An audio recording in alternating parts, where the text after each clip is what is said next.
Welcome to the podcast, Let the Prophets Speak. Today, we continue our study of the second book of Chronicles, that is Divrei Hayomim Bet. We are about to read chapter 35, the penultimate chapter of the book of Chronicles. As we read of the grandeur and greatness of Yoshiyahu, of Josiah's reign, and unfortunately his downfall and the end of his reign, as we rapidly approach the end of the kingdom of Judah at the hands of the Babylonians. First, let's start with the happy parts. Verse 1 begins, Vaya'as Yoshiyahu v'Yerushalayim Pesach l'Adonai. Josiah Yoshiyahu made in Jerusalem a great celebration of the Pesach, the Passover sacrifice, and the Passover celebration. Vayishchatu HaPesach, and they slaughtered the Paschal sacrifice Ba'arba Asar Lachodesh Harishon on the 14th day of the first month of the year, as we know, is when the Paschal lamb was brought as a sacrifice, so that evening, the 15th of the month, the Passover would be celebrated.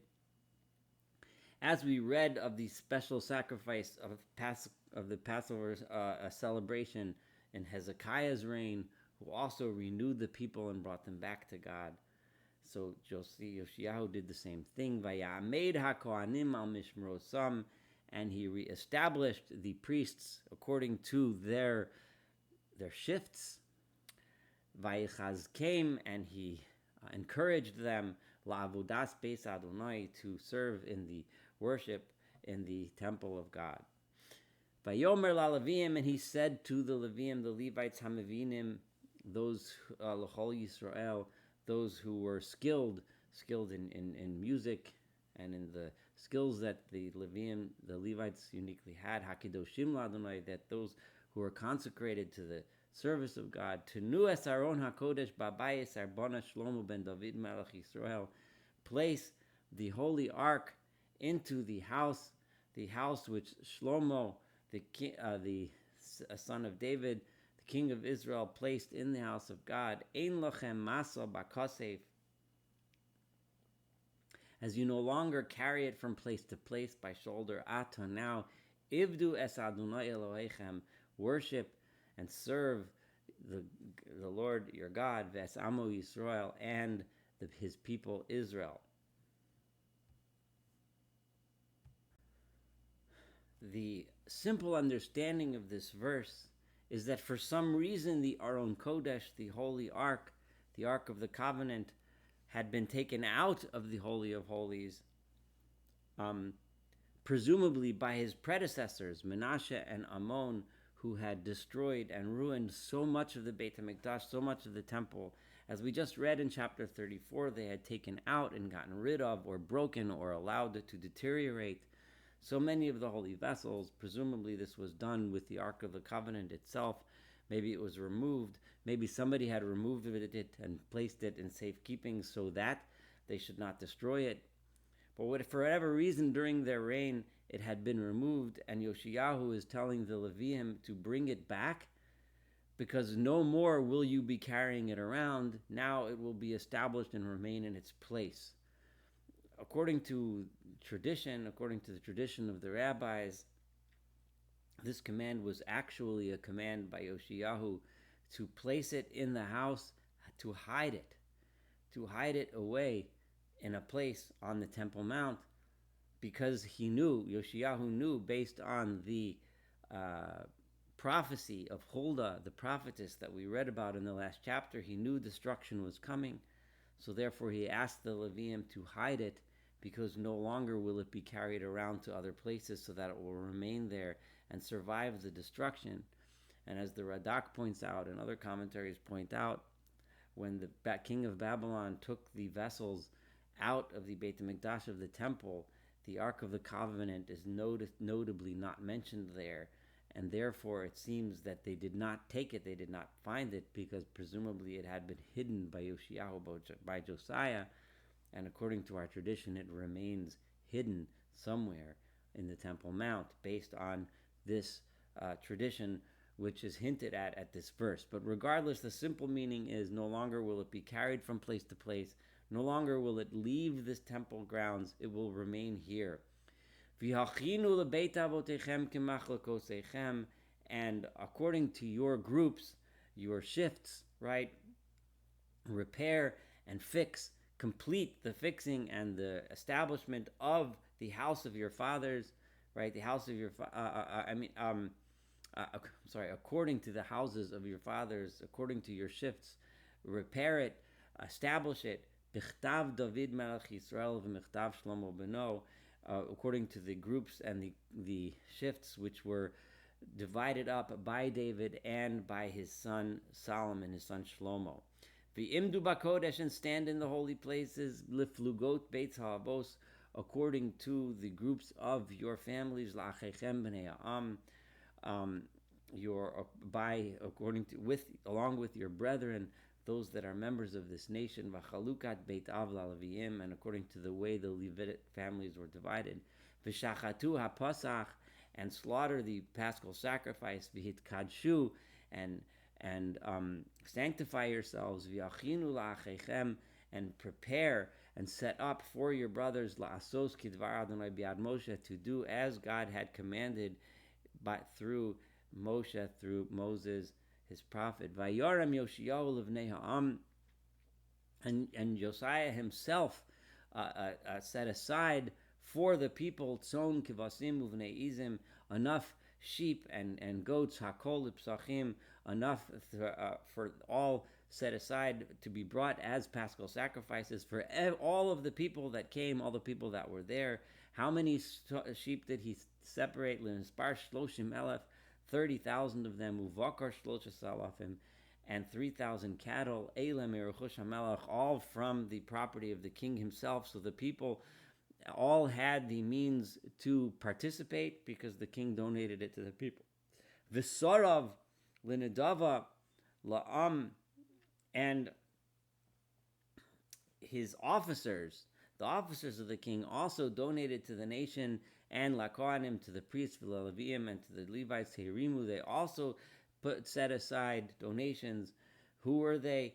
Chilkiyahu, Uzecharyahu, v'Yechiel, Negidei v'Esalim, those who were appointed over the house of God. Lakohanim, they were appointed as priests. Nasdu lapsachim, they also donated sacrifices for the Pesach. Alpayim v'sheish meos, 2,600 of them. Uvakar shlosh meos, and 300 cattle. V'chonanyahu, Ushemayahu, Unetanel echav, v'chashavyahu, v'Iel, v'Yozavod, Zorei halvim, and the heads of the Levite families that we just named, Herimu, they also set aside Laleviim for the Levites themselves, Lapsachim for their own paschal sacrifices, Chameshes alafim, 5,000, Uvakar, and cattle, Chamesh miot, 500.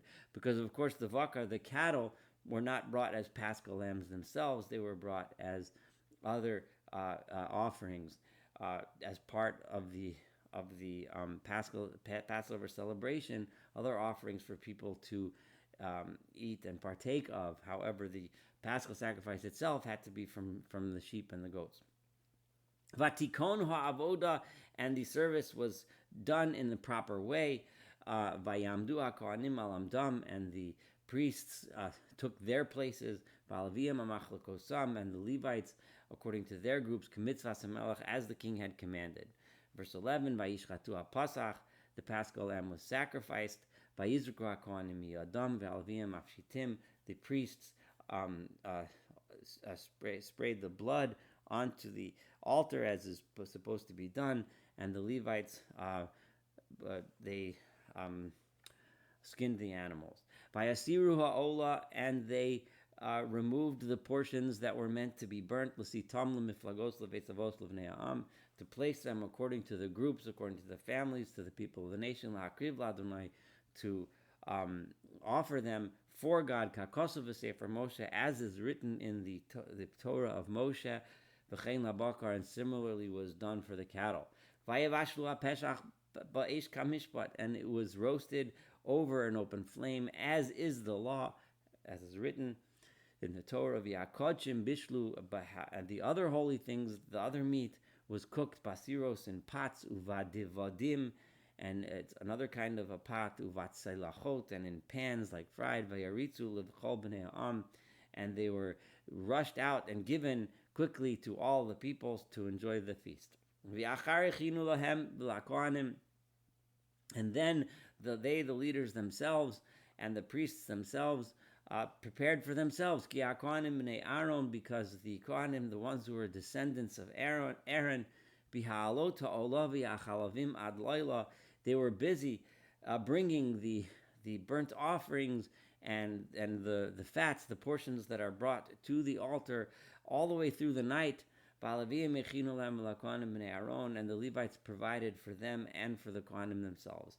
V'hameshorim, and the singers, Bnei Asaf, who were the descendants of Asaf, Alma Amadam, they were in their place, K'mitzvas David, as David had commanded, V'asaf v'Heman v'Dusun Chose HaMelech, and Asaf and Haman and V'Dusun, who were and Dusun, who was the Chose, the prophet of the king, V'Ashoarim, and those that took care of the gatekeepers, Lashar Vashar, upon each gate.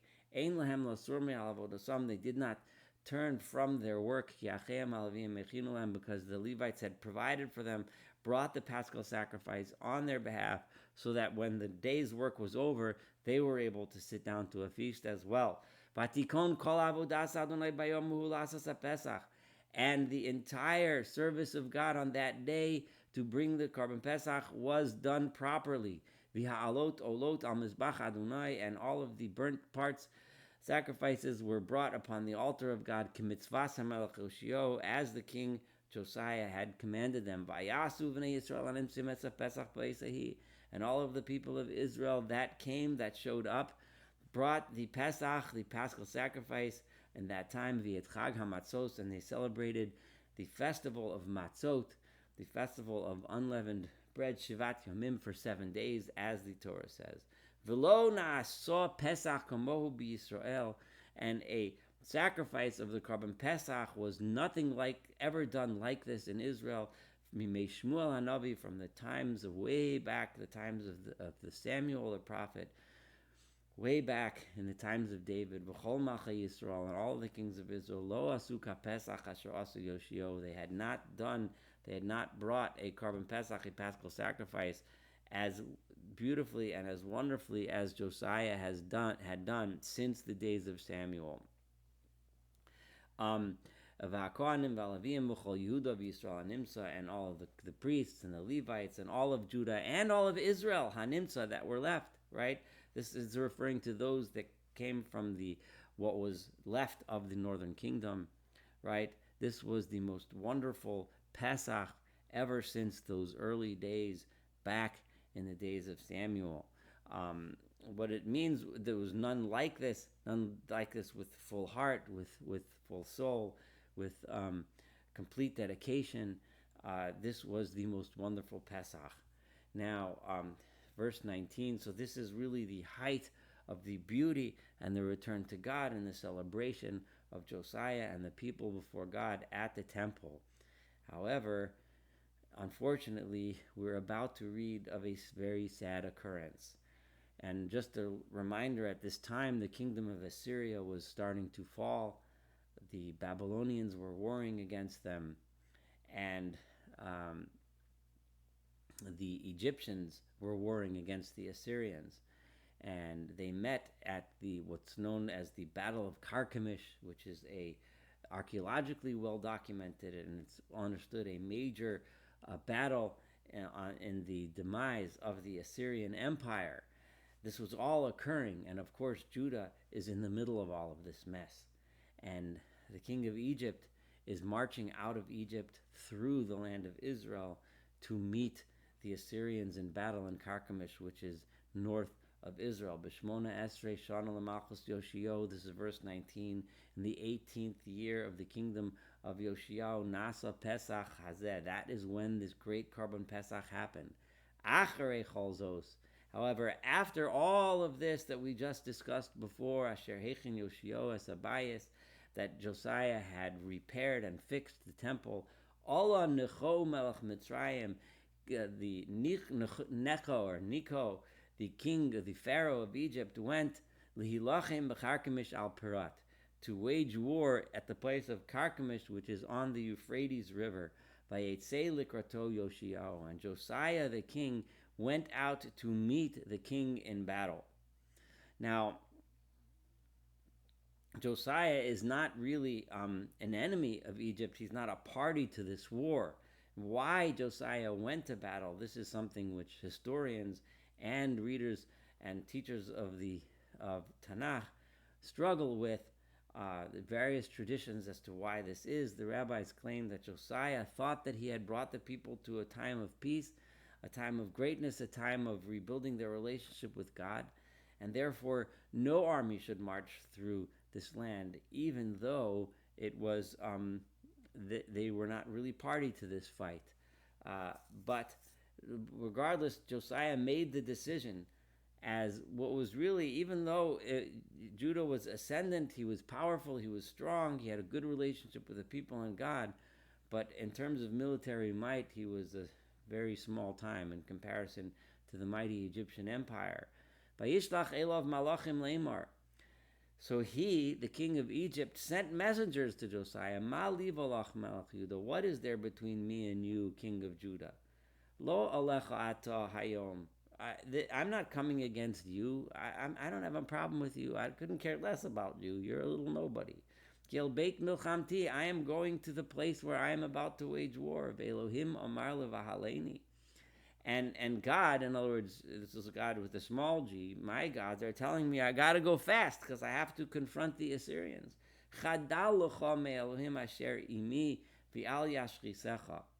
Stay away from messing around with the God that I have with me, the Egyptian gods.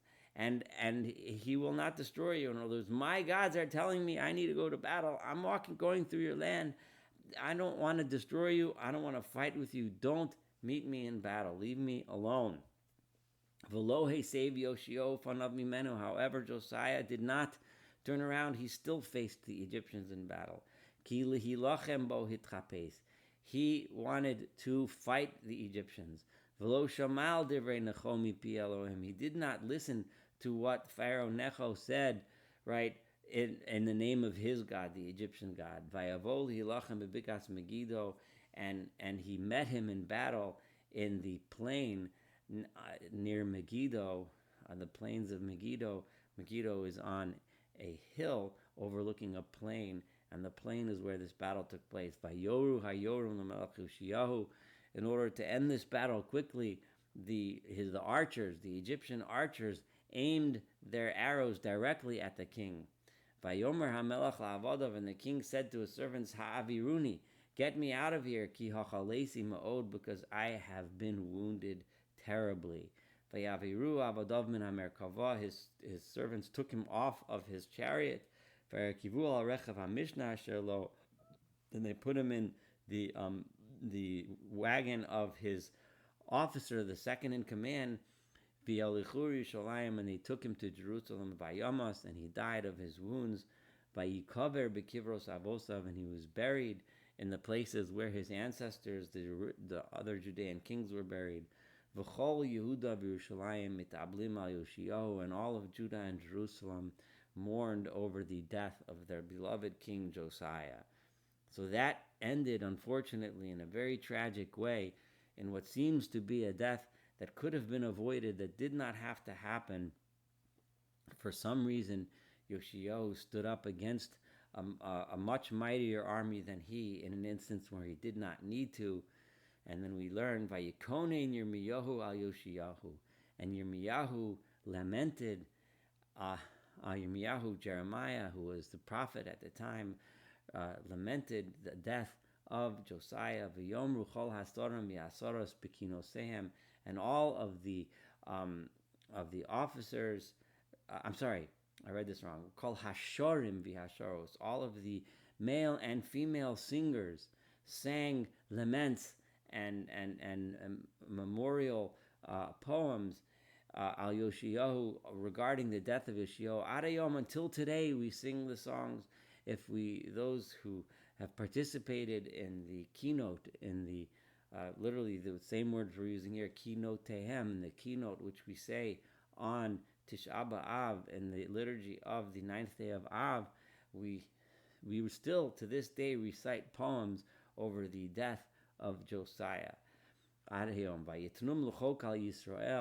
and this was done as a law, as a rule, or as a custom for the people of Israel, which lasts to this day, and that means even to this day in 2025, we still mourn the death of Josiah. V'hinam ketuvim al hakinot, and they are written among the kinot, the poems of lamentation, of mourning over the tragic death of the King Josiah.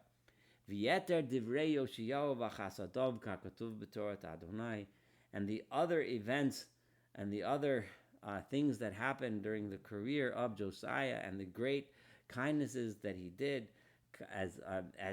which he did as is written in the Torah of God, Dvarav harishonim v'achronim, and his early deeds and his later deeds, Hinam kituvim al sefer Malchei Yisrael v'Yehuda, they are all written in the Chronicles and Annals and history books of the kings of Israel and the kings of Judah. It would seem from this verse, that people are still recording the history of the kings of Israel, even though several generations ago there were no more kings of the northern kingdom of Israel, but a history was still being taken. And Josiah, to some extent, was considered to have been king not only over Judah, but over the remnants of the people of Israel in the north, as we saw in these last couple chapters, that Josiah tried to bring them under his wing as well, and bring the people together. This concludes chapter 35 and the reign of the last great hope, the last King Josiah. The tragedy of his death was really the end of the greatness of Judah as a polity, Judah as a kingdom. The next few kings were really barreling towards the destruction, and which we will read about in chapter 36. Thank you so much for studying chapter 35 together with me. I wish you all a wonderful, wonderful day.